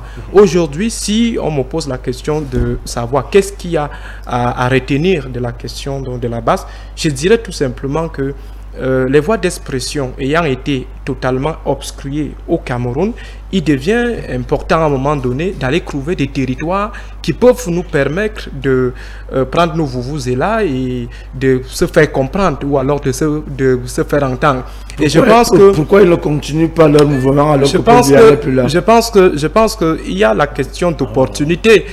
Vous n'allez pas leur demander d'aller crier alors que le président n'est plus. Ils ont besoin des médias, ils ont besoin de la communauté, ils ont besoin de quelque chose qui puisse bousculer l'agenda. Oui. Et je pense que si j'avais un conseil à donner au président de la République, au lieu qu'il prête une oreille attentive à ces replis d'identité autour de la question, le président de la République doit se poser la question: pourquoi est-ce que mes enfants partent crier ailleurs? Pourquoi est-ce que mes enfants sont en train de demander mon départ? Pourquoi? Et je pense que cela peut être un peu productif. Et je suis totalement en désaccord avec ceux qui pensent qu'il faut diaboliser ceux qui essayent de tenir tête au régime. Je me souviens toujours de la question de février 2008. On a traité ces jeunes de tous les noms, on a parlé de terroristes, on a parlé d'apprentis sorciers. Le président de la République, après un petit moment de confusion, le président de la République s'est ressaisi et je pense le 7 mars 2008, il a pris une décision, il a compris qu'il y avait la vie chère qui était dénoncée. Il a pris une décision, il a dit: je vais hausser les salaires de 15%. Et je pense que c'était par rapport à cette pression de la jeunesse. Les enfants sont partis, les familles ont perdu leurs enfants. Je ne sais pas si les fonctionnaires qui touchent aujourd'hui ces 15% ont une pensée pour ces enfants. Donc pour dire que toute action collective n'a pas toujours pour but de saccager l'État ou de saccager. Et on est toujours dans cette confusion. Ne pas être d'accord avec le régime veut dire qu'on n'est pas d'accord avec la patrie. Et pourtant, le régime n'est pas la patrie. Le président de la République n'est pas la patrie. En fait, il s'agit du lieu. Je voudrais juste faire une précision en disant qu'on ne combat pas. Ce n'est pas le fond du combat de la base qui pose problème. C'est le lieu, en fait. Parce que nous sommes dans un contexte africain où l'Afrique est en quête de son identité. Et on doit pouvoir avoir des personnes qui défendent l'Afrique à l'intérieur de l'Afrique. Merci pour la précision. Juste une minute. Je pense que s'il faille vraiment établir des responsabilités en ce qui concerne ceux qui vendent l'image de l'Afrique, je pense que la base, si on essaye de prendre 82 jusqu'à 2019, je pense que la responsabilité de la base est infime. Ceux qui ont vendu l'image du Cameroun, c'est en principe ceux qui ont par exemple fait échouer la CAN. Voilà, déjà. Donc, je pense que nous devons un peu être subtil, ne pas jeter l'anathème sur la base parce que ça peut être peut-être des interlocuteurs. Alors, Santé-Loi, merci Santé-Loi, on a eu aussi droit au cours de ces manifestations à un presque affrontement, il faut le dire, entre la brigade anti-Sardinard d'un côté, la brigade des patriotes d'un autre côté, un autre mouvement qui est né en opposition à la brigade anti-Sardinard. Est-ce qu'il ne faut pas craindre justement que ce type d'affrontement-là entre ces deux mouvements, entre ces Camerounais de la diaspora, puisse se répercuter au plan interne? Je crois que la brigade des patriotes était une grosse stupidité. Une grosse stupidité pour répondre à la brigade anti-Sardinard.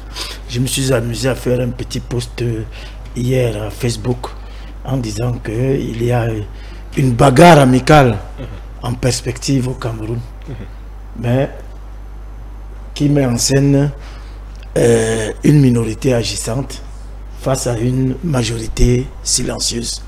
Et c'est pour ça que je suis en droit de penser que ceux qui ont pensé qu'ils pouvaient mettre en action la majorité silencieuse à Genève comme anti-Sardinard, anti-Tontinard ou anti-brigade, vraiment, c'était une grosse stupidité. Il y a des problèmes. Et je n'arrive pas à comprendre que mon petit frère, qui est chercheur en sciences politiques, essaye de me faire comprendre que on peut, quand on n'arrive pas à respecter les lois de son pays, hein, on peut aller manifester ailleurs en jetant l'opprobre sur son pays, aller manifester ailleurs. Ça s'est passé avec le régime de l'apartheid. On ne gère pas un pays avec les lois d'un autre pays. Ouais. Je vous dis que le Cameroun a tous les cadres institutionnels de la contradiction. Tous les cadres institutionnels. Ibrahim représente un parti politique qui est opposé au RDPC, dont le président est bâtonnier à Keremouna. Bon, on peut mettre la veste le jour, on met la gandoura la nuit, mais quelqu'un qui a essentiellement mangé dans le creux de la main de ce Paul Biya qu'ils viennent décrire aujourd'hui. Je ne les comprends pas. En fait, et je dis que chauve-souris, quoi. Alors, vous savez, c'est aussi ça la politique. Poursuivez, monsieur le maire. Je suis d'accord avec vous quand vous dites qu'il y a 3 catégories de problèmes au Cameroun. Il y a un problème, une crise institutionnelle. C'est vrai.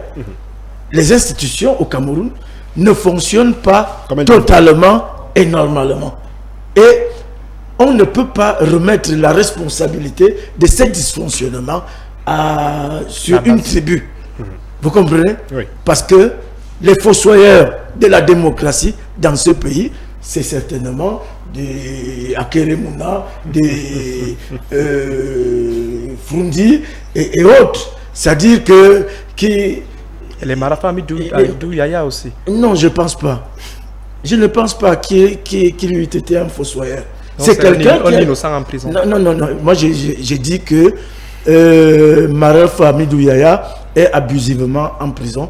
Parce que, sauf si on veut me renvoyer à l'école pour aller apprendre ce qu'on appelle le délit d'intelligence. Terminé. D'intelligence. Mais je voulais terminer. Il y a une véritable crise institutionnelle. Il y a une faillite au niveau de l'élite du Cameroun. Et ça se récupère, ça se répercute partout. Il y a des Bamileke incompétents, il y a des petits méchants, il y a des Zaoussa intolérants, c'est tout ça. Alors, quand une tribu s'engage donc à indexer une autre sous prétexte, je vous dis encore que le président Biya, moi ce que je retiens de lui, il faudrait qu'il redoute la révolte des Bétis. Parce que les Bétis aujourd'hui sont conscients qu'il n'aura rien fait pour eux. Mais, par contre, ceux à qui il aura tout donné, ce sont eux qui revendiquent aujourd'hui. Merci. Quand les autres... Non, attendez un peu. Non, maintenant, la malgouvernance. Oui. Personne n'a le monopole de la malgouvernance. Les Bamileke, les Petits, les Bamou, les Aoussa, ils sont tous au pouvoir. Quand vous regardez le numéro 2 de la République, c'est qui? C'est un quoi? Un Bamileke. Vous regardez le numéro 2 du parti au pouvoir, qui a autant d'influence qu'un premier ministre. C'est quoi? C'est qui? C'est un Bamileke. Vous regardez, donc tout le monde est responsable de la malgouvernance. Maintenant, au niveau des libertés d'expression, vraiment, pardonnez-moi, M. Kamto, je le considère comme un prisonnier de droit commun qui a enfreint aux lois de son pays. C'est-à-dire que, et d'ailleurs, j'en profite pour dire que il a voulu avoir dans la rue ce qu'il n'a pas pu avoir par les yeux. Merci. Alors, il faut dire également que cette semaine, on a eu droit à une vidéo d'un activiste camerounais, du moins américain, d'origine camerounaise très connu, Alain Patrice Nganang, professeur d'université, lui qui appelle plusieurs de ses compatriotes à un génocide, presque, il a utilisé le terme, contre une ethnie. Je m'adresse à vous, Ibrahim Miché. Comment est-ce qu'on a pu en arriver là? C'est-à-dire qu'à une situation où on a des Camerounais qui, il y a quelques années encore, étaient présentés comme des modèles du fait de leur prouesse. Aujourd'hui, comment est-ce qu'on en arrive à ce que des Camerounais appellent à s'entretuer sur de simples questions d'origine, d'ethnie, de tribus et de tout cela? Qu'est-ce qui a poussé à ce type de situation? Écoutez, vraiment, le tribalisme est un poison pour une république. Bien sûr. Le fait de repousser les autres, de rejeter les autres, de diaboliser les autres, de penser que sa tribu, elle seule, peut faire le jour et la nuit, est un danger. Et quand les personnes comme Patrice Nganang, qui justement, vous dites, hier était un modèle, c'est un grand professeur d'université, c'est un grand professeur de lettres, d'université. C'est un grand écrivain mondialement reconnu qui fait la fierté, qui a fait d'ailleurs la fierté de notre pays à l'international. Lorsqu'il arrive à dire ce genre de discours, il faut comprendre qu'il y a eu un problème. Et moi, j'aime m'attaquer généralement à la cause du problème et non à la manifestation, à la conséquence. Parce que c'est très facile de le juger aujourd'hui, de le critiquer. Mais qu'est-ce qui a amené Patrice Nganang à dire ce genre de choses? Ce qui a amené Patrice Nganang, que je ne soutiens pas dans sa posture, parce que je ne peux pas soutenir une personne qui appelle à un génocide, je ne peux pas soutenir cela. Ce qui a probablement amené ce monsieur à ce genre d'excès, c'est justement l'ensemble de frustrations que la communauté auquel il appartiendrait est victime. Vous voyez sur ces plateaux aujourd'hui, on a appelé le mot Bamileke au moins 100 fois. Pourtant, il y a 350 tribus et plus au Cameroun. Pourquoi seulement les Bamileke? Depuis que Maurice Kamto, qui, qu'on l'aime ou pas, il faut reconnaître que c'est un grand monsieur qui est respectable, qui est respecté, s'est lancé en politique depuis qu'il a des lauréats, depuis qu'il est devenu le leader par défaut, comme Aristide venait de le signifier, et qu'il appartient à la communauté de l'Ouest Cameroun. Les peuples de l'Ouest Cameroun, notamment les Bamileke, sont victimes au quotidien d'un certain nombre de rejets, de mépris, d'insultes, d'accusations, etc. C'est vous qui le dites. Et à un moment donné, bien sûr, je le dis, étant sur ces plateaux, on l'a dit plusieurs fois, la base qui dit n'est pas être une milice Bamileke, qui dit n'est pas être une milice MR6, pose ses actes, on dit que c'est des Bamileke. Il faut toujours prendre une carte au MRC. Le MRC qui... Il est d'un parti allié au MRC. Le MRC qui est constitué essentiellement des leaders venant de partout, Mamadou Mota, Michel Ndoki, Alain Penda Ekoka, etc. Qui est un parti cosmopolite et assez représenté, pose des actes. On accuse les Bamileke de l'Ouest qui n'ont même pas voté pour le MRC. Lorsque vous fustigez une population comme cela, durant plusieurs années, à un moment donné, vous faites naître en eux un suicide, un instinct de suivi, un repli de un instinct de solidarité, parce qu'ils veulent vivre, parce qu'ils se sentent rejetés, parce qu'ils se sentent en danger. Et c'est ce qui, justement, le gouvernement actuel a toujours utilisé pour faire face à leurs concurrents farouches. Nous nous souvenons, dans des années du Maquis, le parti, l'UPC, qui était essentiel essentiellement dirigé par des personnes qui venaient de tout le territoire.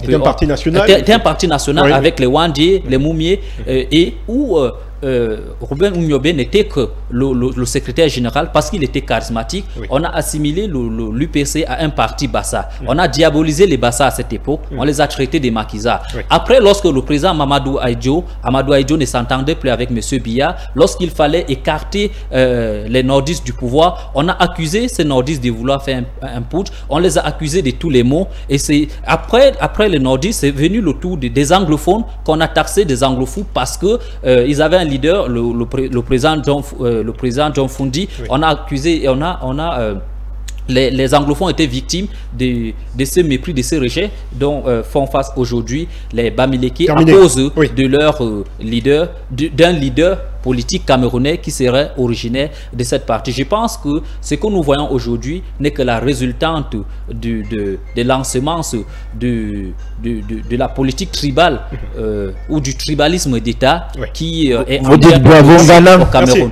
Merci. Alors Léon Teller, Patrice Ganon, c'est quelqu'un que vous avez côtoyé, vous le connaissez. Comment est-ce que vous avez accueilli, vous, ce discours? Ça vous a surpris, connaissant l'homme? Il faut quand même dire que, bien avant, il avait impulsé une dynamique, ici même au Cameroun, la construction des écoles, la construction des ponts. Il a fait plus critique à Douala et à Yaoundé, qui n'est pas ces zones de Est-ce que le discours de la personne vous a surpris? Non, pas du tout, parce que M. Yimche sait très bien que j'ai toujours eu des relations tendues avec M. Nganon. Oui. Et je vais également préciser quelque chose, parce que là, on est en train d'aller dans tous les sens. Allez-y. Le tribalisme est un fait, mais l'hégémonisme en est un autre également. Ce qui se passe avec M. Nganon, ce n'est pas du tribalisme. Non. M. Nganon n'est pas en train de faire du tribalisme, c'est de l'hégémonie. En fait, en réalité, il s'agit de quoi? Je vais prendre la caricature d'Adolf Hitler, qui... le petit enfant frustré qui pensait que bon, il était de la race supérieure à la race juive, entre guillemets, qui dit mais attends, il faut bien que je prenne le pouvoir, qu'on prenne le pouvoir pour que je puisse mettre mal ces gars. Et c'est un peu ce qui est en train de se passer. On a eu la Shoah, on a eu droit à la Shoah. Oui. Ça veut dire que M. Nganon se positionne comme cet idéologue-là qui doit exactement ramener le suprématisme bamileke parce qu'il dit qu'ils sont plus intelligents. Ce sont des mots qui ressortent dans le discours de M. Nganon. Bien sûr. Ils sont plus intelligents, c'est à eux de diriger, les bamileke doivent être devant. C'est-à-dire que c'est un peu le même langage que Hitler avait à l'époque, avant, lorsqu'il a pris le pouvoir en Allemagne, c'est-à-dire les Allemands, les Blancs doivent être machin et tout ça là. C'est un peu ce qui est en train de se passer. Nous ne sommes pas en train de condamner M. Kamto pour avoir été candidat à l'élection présidentielle. Non, pas du tout. Nous condamnons M. Kamto pour la simple raison qu'il devrait se désolidariser de M. Nganon. Je vous explique pourquoi. Pour la simple raison que s'il aime ce pays, s'il nous aime, moi je suis boulot, Betty aussi. Vous comprenez pourquoi je me défends? Je me défends pour la simple raison que ma fille qui n'est pas boulot totalement va être d'une façon ou d'une autre embarquée dans une histoire qui ne la concerne pas du tout. Or, qu'est-ce qui coûte à M. Kamto de dire je me désolidarise de M. Nganon parce que ce ne sont pas les idéaux que moi je défends? S'il ne l'a pas fait, c'est très dangereux. Et je vous explique une chose. Lorsque vous observez un peu le langage qui est diffusé sur les réseaux sociaux, oui, beaucoup accusent le régime de M. Biya d'être à l'origine de la débauche sexuelle, d'un certain nombre de choses, des bars que nous avons aujourd'hui. Désolé de le dire, je vais le dire avec les mots tout simples. Je vous mets au défi, si on met 10 bars, vous allez vous rendre compte que ceux qui tiennent ces 10 bars ne sont pas de ma région. Je ne suis pas en train de les indexer. Ils sont de quelle région? Je les encourage d'ailleurs. Non, oui, je vais aller jusqu'au bout. Allez-y. Je les encourage parce que il faut le préciser, nous sommes en Afrique, nous sommes bantous. C'est comme par exemple, vous allez dire que les Italiens s'en sortent mieux dans la vente de la drogue, par exemple. Les Français sont très très charismatiques au niveau du débat politique. Chaque peuple a forcément une particularité. Oui. On sait très bien que nos frères de l'Ouest tiennent l'économie du Cameroun. Quand on parle de la restauration... C'est vous qui le dites, hein? Non, écoutez, c'est la vérité. Et puis, je ne peux pas être aigri parce que je me dis, si en Europe, on a par exemple les Juifs qui tiennent toute l'économie de toute l'Europe. C'est tout à fait logique qu'ici, s'il y a des personnes qui peuvent tenir l'économie du Cameroun, qu'ils les tiennent. Maintenant, la question, c'est d'essayer d'épargner, c'est-à-dire que de mettre en quarantaine des individus qui veulent utiliser cette force-là pour pouvoir imposer une idéologie suprématiste. L'hégémonisme, vous l'avez dit. L'hégémonisme, c'est de ça. Donc, ne confondez pas l'attitude. Écoutez, le tribalisme, c'est le résultat, la conséquence à la limite de la secte Atka. pas le sectarisme, la conséquence de la colonisation. Comprenez ce que je veux dire? Parce qu'aujourd'hui, on a les mots tribus, les mots ethnie, sont des choses qu'on ne retrouve pas en Europe. Mais on les retrouve ici tout simplement parce qu'on a hérité de ce langage-là. Ce que je suis en train de combattre par rapport à M. Nganan, c'est tout simplement parce que, déjà, il a dénaturé le combat de Maurice Kamto. Oui. J'avais d'autres, à titre personnel, j'avais d'autres éléments, d'autres griefs contre M. Kamto, c'est-à-dire j'avais des mêmes griefs que j'ai contre l'aîné qui est à côté de moi. Pourquoi? Il est du parti au pouvoir, ils ont contribué à établir une certaine gouvernance qui ne permet pas aux Camerounais de vivre aisément aujourd'hui, parce que M. Kamto a été ministre de Paul Biya.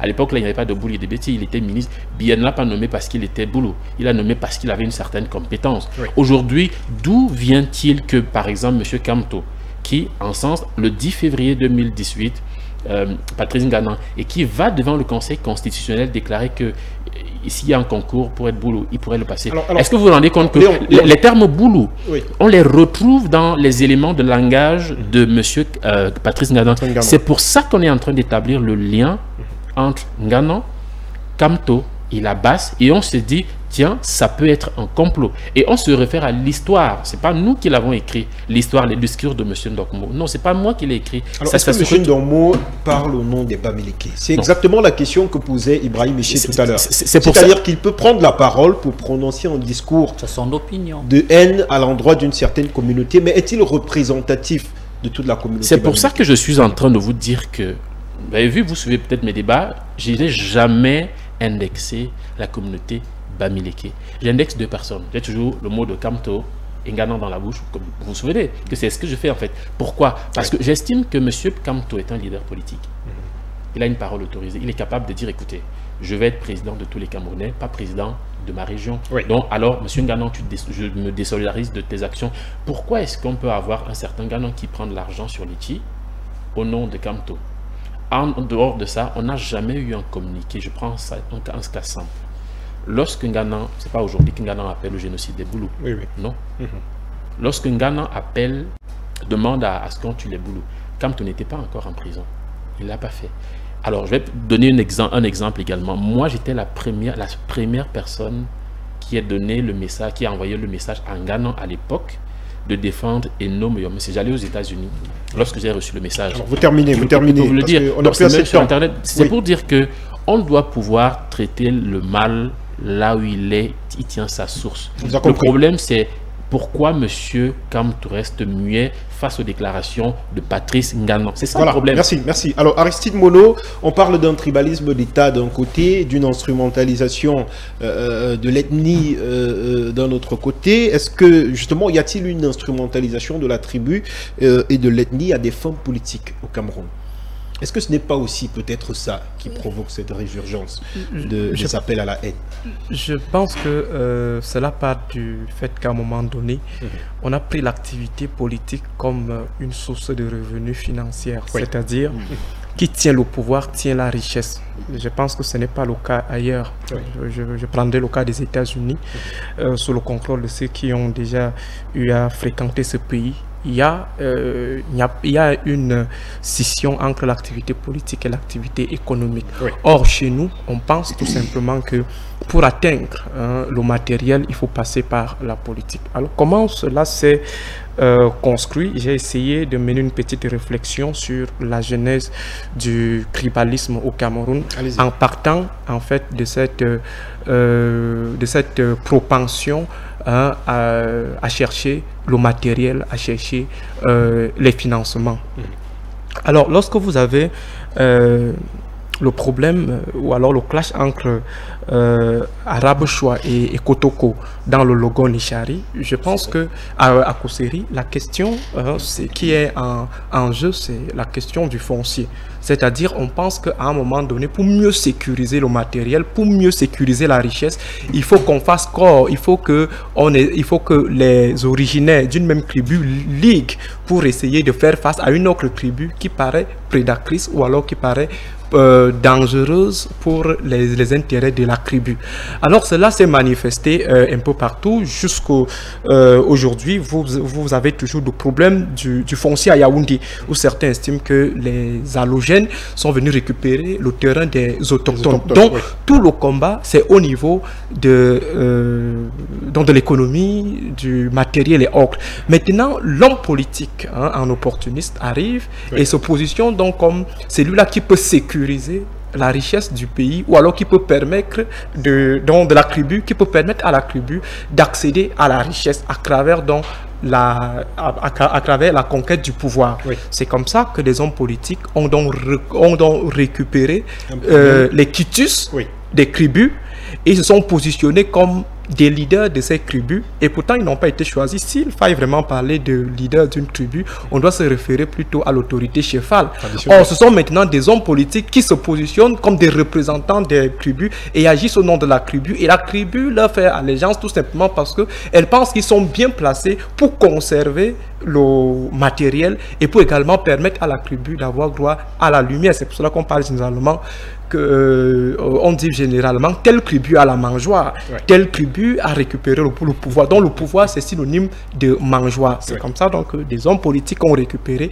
Or, au fond, il n'y a pas vraiment un lien entre l'occupation du pouvoir et la mangeoire de la tribu. Si je prends par exemple le cas de la région du Sud, je suis allé à Biwambane, je suis allé trouver la mairie de Biwambane dans le Sud, la région d'origine du président de la République, en planche, totalement en planche. Et pour arriver à Biwambane, je vous dis, c'est tout un parcours de combattants. Or, dans l'imaginaire populaire, on se dit, ce sont les boules qui sont à la mangeoire. Tout simplement parce que l'homme politique a fait comprendre à la tribu qu'il est là pour les défendre. Je me suis allé à Amchide, je me suis allé à Mora, et je suis allé à Kerawaganse. Je vous dis, les gens ne comprennent pas le bien fondé de M. Amadou Ali dans le partage du National Cake. Et pourtant, dans l'imaginaire, on sait que M. Amadou Ali est là pour représenter le maillot Sava avec M. Kavayege et autres. Et pourtant, au fond, la population ne bénéficie pas de ce positionnement. C'est donc comme ça que des élites politiques ont amplifié. Ils ont donc servi des médias, mille collines, qui sont en train de travailler uniquement dans une logique suprémaciste et non fasciste. C'est-à-dire, à un moment donné, on estime qu'il faut apporter la contribution à la tribu pour qu'elle émerge à travers son représentant, ma foi, qui n'est pas le véritable mandataire. Parce que lorsqu'on prend par exemple le cas de M. Nkouété, M. Nkouété, c'est le secrétaire général du comité central du RDPC. Donc c'est-à-dire, s'il faille vraiment parler d'une bamilékéisation en fait d'un parti politique, on parlerait également du Rassemblement démocratique du peuple camerounais. Mais curieusement, vous voyez la légèreté avec laquelle les élites de l'Ouest font une sortie pour dénoncer des activités de la base avant les représentants des autres tribus. Or, au fond, on est en train de lire là un mea culpa des Bamileke. Et ce mea culpa, je vous rappelle, ne se fait pas de façon autonome. C'est lié à une certaine pression, parce qu'avant cette sortie, il y a eu toute une presse qui est proche des Betty, qui a mis la pression en se posant toujours la question: pourquoi est-ce que les élites de l'Ouest sont calmes? Pourquoi est-ce que les élites de l'Ouest sont silencieuses? Et comme Ibrahim disait tout à l'heure, il y a ce qu'on appelle le paradoxe de la stigmatisation. Plus vous stigmatisez une communauté, plus elle se solidifie, se sédimente davantage. Donc je pense que c'est l'homme politique qui a amplifié et qui a pris maintenant... Vous pensez comme Vincent Sostène Fouda qu'il existe deux tribus au Cameroun, la tribu de ceux qui mangent et la tribu de ceux qui ne mangent pas? Oui, en principe. Oui. En principe. Mais dans l'imaginaire, je vous rassure, il y a un mal profond. Le tribalisme est profond. Monsieur Ngana n'est que révélateur d'une situation latente. Il dit tout bas ce que certains pensent. En tout cas, il dit tout haut ce que certains pensent tout bas. Vous pensez Je dis, j'avais commis une tribune, je pense le 2 février 2018, où je disais halte aux génocidaires Ngana et Marlène Mvuto. Est-ce que vous pouvez me donner la différence entre Ngana et Marlène Mvuto? Le professeur Mathias a voulu me faire comprendre que, en fait, c'est parce que l'un n'a pas appelé au génocide et l'autre a appelé au génocide. Bon, en fait, c'est comme deux bandits. C'est lui qui n'est pas parti aller voler, c'est lui qui est parti voler. C'est pas parce que tu n'es pas n'es pas allé voler, que aujourd'hui, tu n'es pas un bandit. N'es pas en voilà, donc on a assez de Nganang, oui. et je pense que pour juguler tout cela, il faut ramener les Camerounais sur l'essentiel. On va revenir sur la question des solutions. Je pense que ce sera d'ailleurs l'objet de ce dernier tour de table, vu qu'il ne nous reste plus assez de temps, cher monsieur. Je vais vous donner la parole à chacun d'entre vous pour qu'il puisse me dire comment est-ce qu'on peut faire pour justement éviter que ce type de discours haineux d'incitation au génocide puisse ne pas prospérer au sein de l'opinion nationale. Monsieur le maire, je commence par vous. Qu'est-ce qu'il faut faire? Est-ce qu'il faut par exemple voter une loi contre le tribalisme? La session parlementaire vient de s'achever. Est-ce qu'il ne faut pas prendre des mesures coercitives contre toute personne qui tiendrait des propos à renom tribaliste? Je suis de ceux qui pensent que les Camerounais ne sont pas tribalistes. Oui. Et que le tribalisme n'existe pas au Cameroun. Chaque Béti a ses Bamileke. Chaque Bamileke a ses Bassa. Chaque Bassa a ses Zaouza. Vous comprenez? Si Cabral Libi arrive au pouvoir aujourd'hui, ne pensez pas qu'il n'aura personne qui va travailler avec lui. Il aura ses Béti, ses Bamileke, ses étones et tout ce que vous voulez. Donc, le tribalisme n'existe pas. Je crois que il ne faut pas faire, il faut faire une bonne différence entre le tribalisme et l'hégémonisme. Oui. Et je voudrais vous poser une question. Qui se plaint du tribalisme au Cameroun? Qui se plaint du tribalisme au Cameroun? Je ne sais pas de quelle tribu vous êtes, mais est-ce que vous êtes victime? Vous ressentez une animosité des Bassa peut-être à l'endroit de ta tribu ou quelque chose? Non.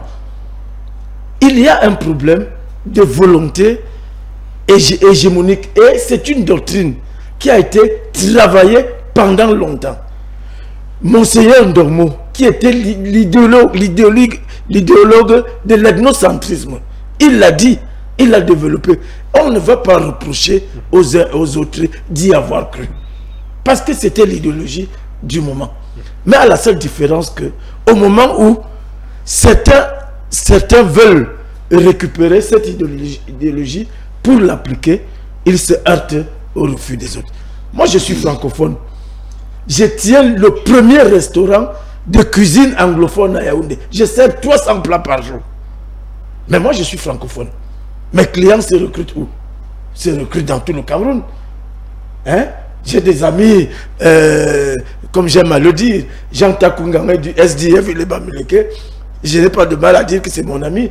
Il ne peut pas se passer 2 jours sans qu'on partage un plat de taro. Et j'ai beaucoup d'amis comme ça.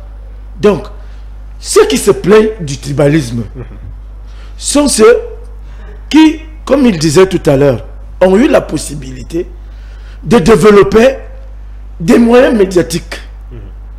Et ils assurent donc le relais sans le savoir, comme la radieuse de cette colline. Et ça, c'est suffisamment dangereux. Quand un homme politique développe des idées qui peuvent pousser au crime, il faut le traiter en criminel. Nganang doit être pendu. Il doit être pendu. Parce que vous insinuez que Nganang est un vous n'allez pas... Non, et je vous assure que si même la lettre des élites du Sud, là, c'est une grosse stupidité. C'est une grosse stupidité. Les Camerounais ne se repoussent pas. Les Camerounais ne sont pas d'accord que certains pensent que, comme ils ont ceci, comme ils ont telle position, ils sont supérieurs. Et c'est ça qui va amener le désordre dans ce pays. Oui. Quand, vraiment, je ne sais pas, j'imagine que vous n'êtes pas petit à entendre, on ne va pas m'accuser de délit de nom. Vous voyez un peu. Mais quand vous voyez un titre comme celui du journal Le Jour, il y a quelques jours, sur le délit de faciès, vous pensez vraiment que ce monsieur était sérieux? Est-ce que vous pensez qu'il ignorait ce qu'il faisait? Alors, il n'est pas sur ça, c'est suffisamment. Il n'est pas sur ce plateau. C'est juste qu'il soit là, qu'il ne soit pas là. Je suis directeur de publication comme lui. C'est juste pour lui dire que il est Bamileke. Mais il a un nom à consonance salienne. N'est-ce pas? C'est parce que ses parents... Mais il est Bamileke. Oui. Alors, quand il vient jeter un problème aussi gros, comment vous allez être surpris que les Nganang sortent pour dire qu'il faut massacrer les tels. Pourtant, dès qu'on va sortir d'ici, on va partager un pot ensemble. On ne sait même pas, je ne sais pas, moi je n'ai jamais été victime du tribalisme. Parce que du nord au sud, de l'est à l'ouest, j'ai des amis partout. Oui. Et je suis sûr que c'est la même chose pour vous. Il faut dire la vérité. Ceux qui se plaignent du tribalisme, ce sont nos frères de l'ouest qui se plaignent du tribalisme. Or, ce qu'ils font même, ce n'est même pas du tribalisme. Ils doivent peut-être revoir leur philosophie qui a été accompagnée par... Maintenant, vous allez dire qu'il était un intellectuel qui a relayé des choses comme ça qui peuvent influencer.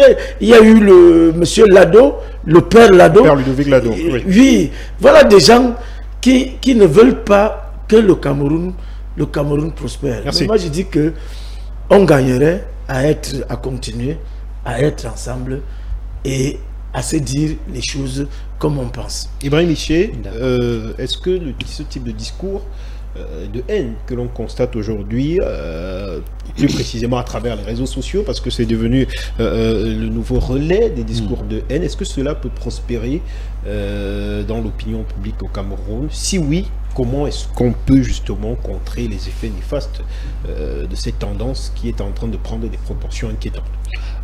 Écoutez, vous avez dit que ce phénomène fait son plein dans les réseaux sociaux, mais il faut aussi dire qu'il y a des chaînes de télévision que je ne vais pas citer ici au Cameroun, qui font essentiellement dans la promotion du tribalisme.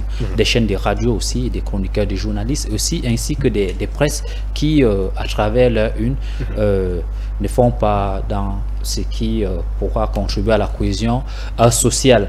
Maintenant, il faut comprendre que les Camerounais ne sont pas dupes. Le tribalisme, comme M. le maire venait de le dire, n'est pas un vécu, n'est pas un fait au Cameroun. C'est vrai, il y a des stigmatisations qui sont très singulières et qui sont très, comment je vais dire, très minimes. Vous voyez, aujourd'hui, je parle du tribalisme d'État parce que le pouvoir en place veut utiliser le tribalisme pour, comment je vais dire, fragiliser? Non, pas fragiliser, pour détourner l'attention des Camerounais des problèmes de l'heure. Nous sommes confrontés aujourd'hui aux problèmes anglophones, aux multiples crises sécuritaires, tant dans la partie septentrionale du Cameroun que dans la dorsale orientale et occidentale. Donc, c'est ça le problème de l'heure. Il faut qu'on convoque un dialogue national pour résoudre ces phénomènes-là. Il faut qu'on libère des prisonniers anglophones. Il faut qu'on libère Maurice Kamto ainsi que les prisonniers du MRC qui se retrouvent injustement en prison parce qu'ils ont exercé leur droit démocratique, leur droit constitutionnel qui est celui de marcher, qui est consacré d'ailleurs par la Constitution, la loi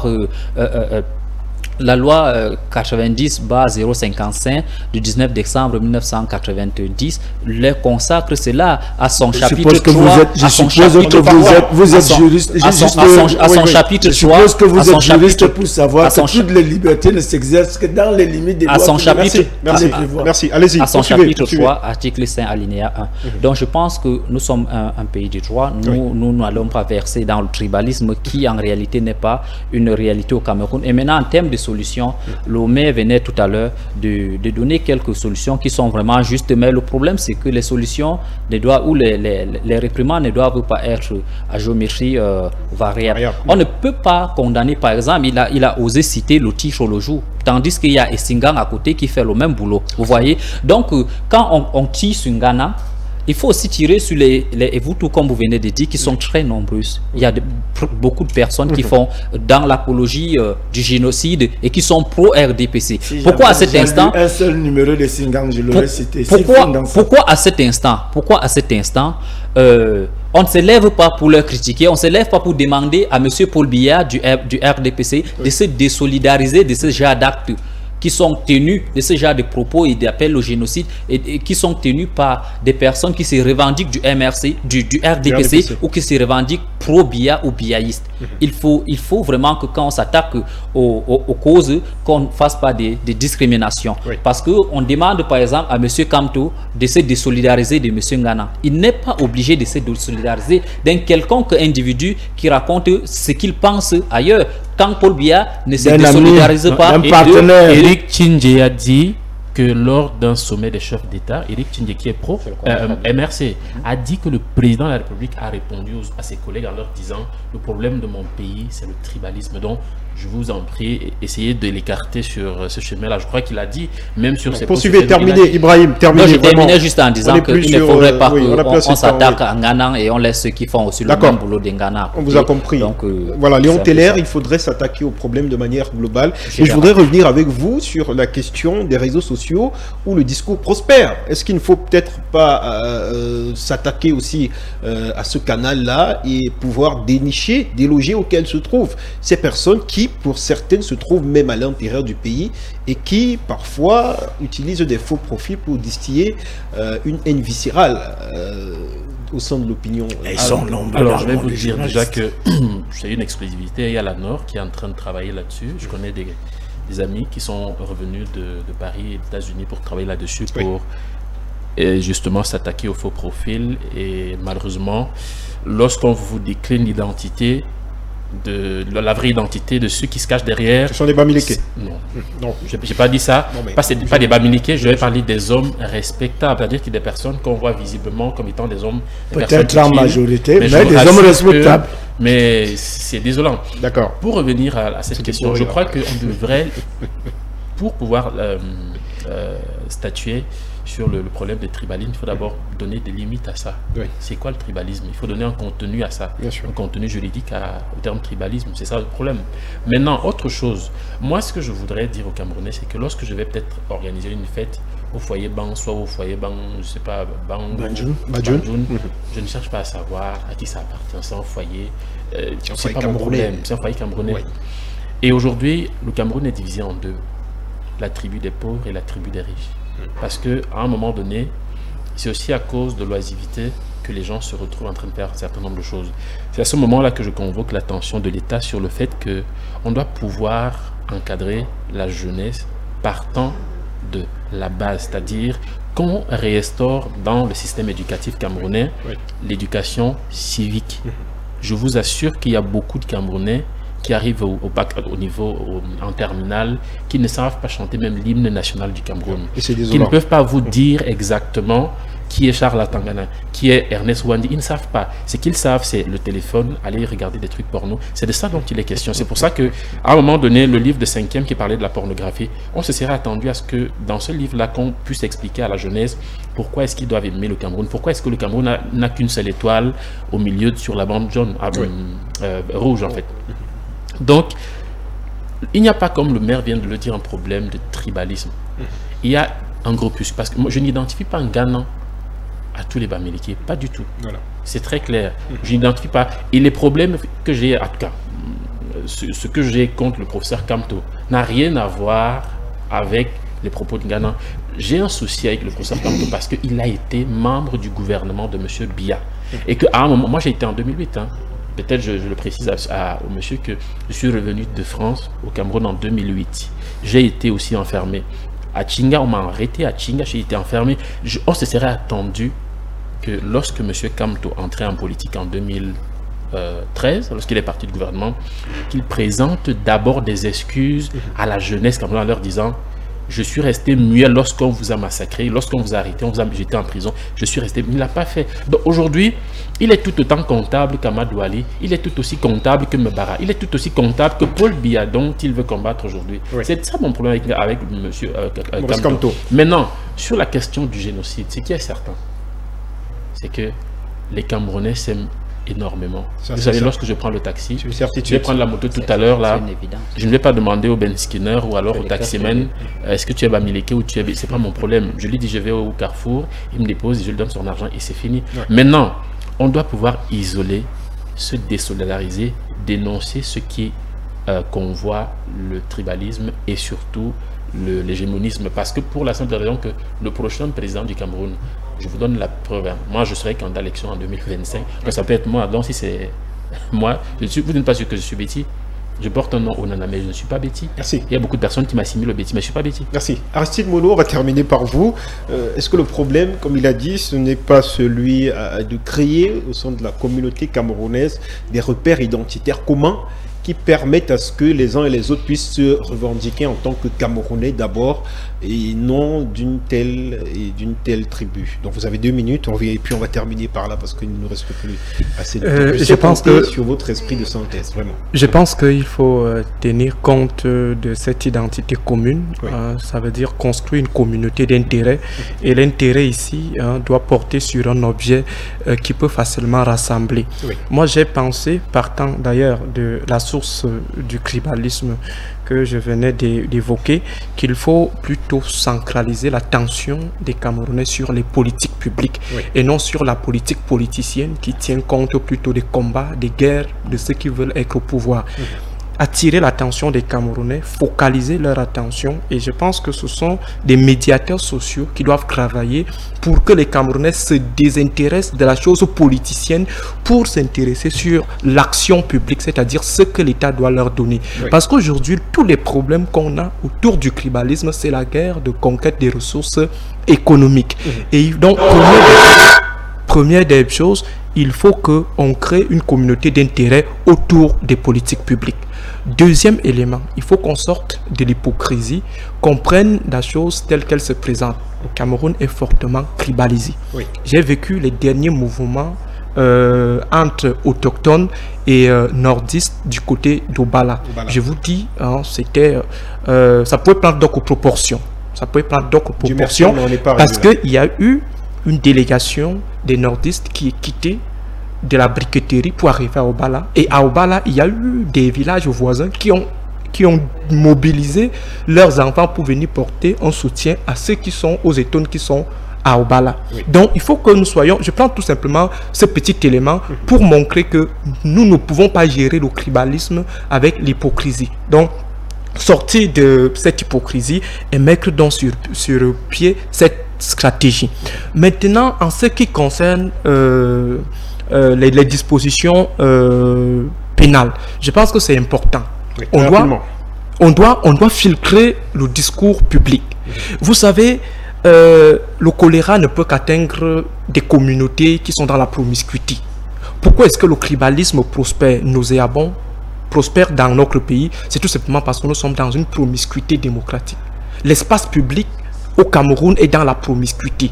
C'est-à-dire des gens tiennent des discours publiquement sans une responsabilité, sans toutefois risquer des sanctions. Et je pense que sur ce point, le législateur doit statuer, qu'on voit surtout au niveau des médias, parce que les médias sont aujourd'hui des terribles vecteurs en fait de ce tribalisme et des hommes politiques. Je pense qu'on peut mettre sur pied une police qui contrôle le discours politique, comme ça s'est passé dans la lutte contre Boko Haram. Il y a eu toute une police, pour contrôler les prêches dans les régions de l'extrême nord, en fait, dans le Grand Nord. On a commencé à contrôler, ça veut dire des imams se contrôlaient entre eux. Donc, à un moment donné, des hommes politiques, par exemple, qui sont dans la localité de Obala, doivent se contrôler pour voir et dénoncer qui a tenu un propos et on frappe dans le demande. Donc je pense que voilà pour moi quelques esquisses de solutions pour qu'on sorte de cette situation qui peut nous amener. Je vais rappeler une chose, la majeure partie des guerres en Afrique tourne autour de 2 identités. Identité ethnique et identité confessionnelle. Donc ce sont des explosifs et c'est dangereux de jouer avec ces explosifs. Allez en Côte d'Ivoire, vous allez voir. Allez du côté de la RCA. On n'a plus assez de temps. Merci M. Aristide Mono. Le Cameroun reste un pays un et indivisible qui a marqué, qui est fort de par sa diversité, et c'est ça qui fait la beauté et la particularité du Cameroun. On se sent partout chez nous.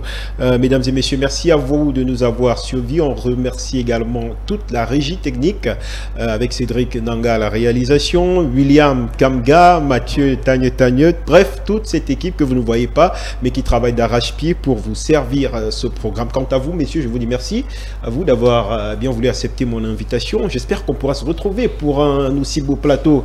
Merci à vous, Aristide Mono, Ibrahim Miché, Léon Teller et surtout, monsieur le maire Santé-Loi. À vous, très chers téléspectateurs, je vous donne rendez-vous mardi prochain lorsqu'il sera exactement 21 h pour une autre édition de votre émission Chantier Politique. D'ici à là, portez-vous bien et surtout, restez toujours à l'écoute de nos programmes pour un monde meilleur. Bonsoir.